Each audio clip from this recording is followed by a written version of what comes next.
Bismillahirrahmanirrahim. Assalamualaikum warahmatullahi wabarakatuh. Perkenalkan, nama saya Wasabas, Tambuk M1B1 19103. Baik, pada kesempatan kali ini saya akan mempresentasikan materi yang berjudul Kearifan Lokal di Desa Wokorumba, Kabupaten Muna. Kita mulai dari pertama, manusia sang penakluk lingkungan. Bahwasannya ketika kita menaklukkan lingkungan sebagai manusia penakluk lingkungan, kita harus menerapkan prinsip-prinsip yang misalkan kita mencegah anak-anak atau ibu-ibu rumah tangga yang mencemari lingkungan, contohnya seperti membuang sampah di kali agar tidak tercemar oleh lingkungan. Karena pada dasarnya ketika kita membuang sampah di kali, maka habitat-habitat yang ada di kali seperti udang kecil, udang besar, maka itu akan mati atau dibunuh oleh akibat sampah-sampah itu sendiri. Yang kedua adalah membuang sembarangan sampah di laut. Ketika kita membuang sampah di laut, maka habitat-habitat yang ada di atau ekosistem yang ada di laut itu akan punah sendiri. Kita mulai ke pokok bahasan lagi, yang kedua, slide ketiga ya. 1. Melembagakan kembali kearifan lokal tradisional. Kedua, mewaspadai modernisasi dan kemunculan masyarakat berisiko. Ketiga, mengampanyekan sustainability society. 1. Membanggakan kembali kearifan lokal tradisional di Pulau Muna. Membangkitkan kearifan lokal merupakan salah satu cara untuk menjaga lingkungan dan meredam watak eksploitasi manusia atas alam. Konteks teknologi dan norma atau tradisi terletak pada muatan-muatan kearifan lokal itu sendiri, yang membawa risiko-risiko bawaan. Sistem pengetahuan tradisional tidak pernah melakukan kerja-kerja eksploitatif karena hanya melayani kebutuhan pokok manusia secara subjektif sesuai dengan jumlah optimum yang dibutuhkan, di mana jumlah sumber daya yang dibutuhkan tidak pernah dieksploitasi secara besar-besaran. Adapun contoh-contoh kearifan lokal yang mempunyai kaitan erat dengan lingkungan di wilayah Muna Timur, yakni Desa Wokorumba, yaitu 1. Kaago-ago, kedua Kafoira, ketiga Katingka, keempat Kapopanga. Kita mulai dari pertama, Kaago-ago. Kaago-ago itu sendiri adalah budaya tempo dulu masyarakat Wokorumba atau Muna Timur, yaitu berupa ritual bagi masyarakat untuk menyambut awal tahun Masehi. Dalam ritual tersebut terbesit pesan moral yang terkait dengan kelestarian terumbu karang. Di sini juga terdapat contoh gambar yang sedang melakukan ritual Kaago-ago dengan membawa sesajen di laut agar terjaga dan pelestarian terumbu karang. Kedua, Kafoira. Kafoira merupakan tradisi juga zaman dulu masyarakat Muna berupa ritual buang sial dan baca doa selamat. Dalam proses ritual tersebut tersirat moral terkait dengan aktivitas penangkapan ikan yang ramah lingkungan. Di sini juga terdapat contoh gambar yang sedang melakukan ritual Kafoira, berbagai sesajen seperti pada gambar ini lengkap dengan ayamnya, lapa-lapa, telur, dan lain-lain. Ketiga, Katingka. Katingka itu sendiri merupakan tradisi tempo dulu masyarakat Muna, Kecamatan Napabalono, yaitu berupa ritual pergantian musim. Di sini ya saya ambil untuk Katingka Kecamatan Napabalono, tetapi sama juga seperti di masyarakat desa Wakorumba tidak kalah beda dengan masyarakat Napawalano, yaitu berupa ritual pergantian musim barat dan musim timur. Tujuan melakukan ritual ini adalah untuk menolak wabah penyakit atau tumbuhan mereka mereka tanam setelah membuka lahan pertanian baru. Keempat, Kapupanga. Kapupanga itu sendiri merupakan tradisi juga zaman dahulu masyarakat Muna, yaitu berupa ritual saat terjadinya musibah di laut. Biasanya untuk mencari nelayan yang hilang akibat tenggelam. Dalam ritual tersebut tersirat pesan moral yang terkait dalam pelestarian terumbu karang. 2. Mewaspadai modernisasi dan kemunculan masyarakat beresiko.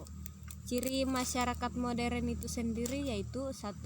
Perkembangan masyarakat di bawah kendali ilmu, teknologi, dan pemikiran rasional.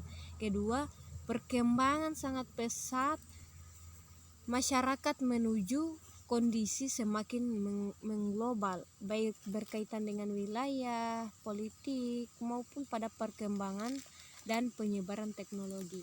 Dan ketiga adalah sebagai akibat gerak dan corak hidup sebatas kepentingan lokal maupun nasional saja, tetapi harus dijelaskan sesuai dengan konteks yang global.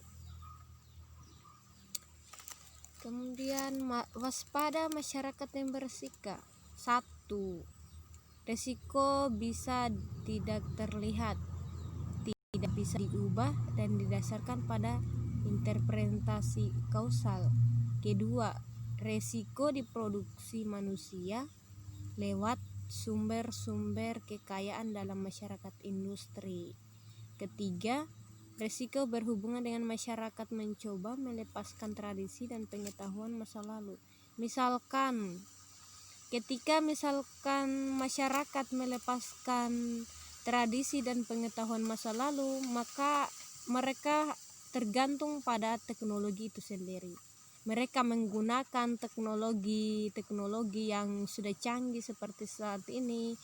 Misalkan pada zaman dahulu tradisinya mereka itu melakukan membajak sawah pakai kuda. Sekarang sudah memakai mesin. Teknologi sekarang sudah canggih. Keempat, resiko tidak dibatasi oleh tempat dan waktu, serta resiko dan kelas tidak terpisah. 3. Mengampanyekan sustainable society. Ada 2 cara dalam mengampanyekan sustainable society, yaitu 1. Pendekatan sistem dan pengelolaan lingkungan. Kedua, arah pembangunan berkelanjutan itu sendiri. Kita mulai dari pendekatan sistem dan dalam pengelolaan lingkungan. 1. Aspek sosial. 1. Aspek hukum dalam membangun ide dan kesadaran tentang penyelamatan lingkungan.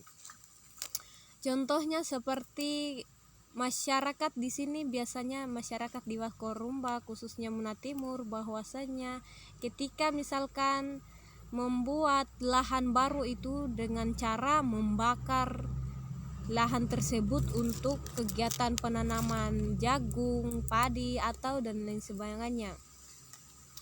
Ternyata bahwa pembakaran hutan seperti itu dilarang oleh pemerintah dan dilindungi oleh undang-undang itu sendiri. Kedua, aspek politik, peraturan yang dibuat oleh lembaga eksekutif. Misalkan di dalam pemilu itu tidak boleh curang, dan ketika ada seseorang yang curang dalam pemilihan, misalkan mencoblos 2 kali, maka itu dikenakan oleh hukum. Ketiga, aspek pendidikan membentuk watak dan karakter manusia. Bahwasannya pendidikan itu penting. Karena kenapa? Tidak ada pendidikan, manusia tidak akan bisa berbuat apa-apa. Mereka akan terbelenggu di dalam kebodohan tanpa adanya ilmu. Pembentukan watak dimulai dari sejak dini, misalkan dari TK, di sana sudah diajarkan belajar menghargai sesama, belajar untuk tidak saling mencela atau dan lain sebagainya. Dan keempat, aspek ekonomi pembangunan yang mengorbankan segala sumber daya yang ada demi mendapatkan keuntungan besar. Maksudnya di sini adalah misalkan saya bisnis tentang tas. Ketika misalkan saya tidak punya modal lagi, maka saya akan mengorbankan segala sumber daya yang ada demi mendapatkan keuntungan besar. Misalkan saya jual tas. Ketika misalkan modal saya tidak ada, maka saya bisa saja menjual tanah saya atau rumah saya demi mendapatkan keuntungan besar tadi dari penjualan tas.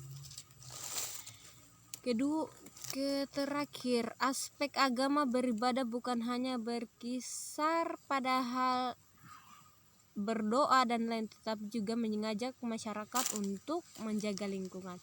Ketika misalkan kita hanya berdoa saja tetapi tidak ada tindakan, itu tidak bisa dilakukan.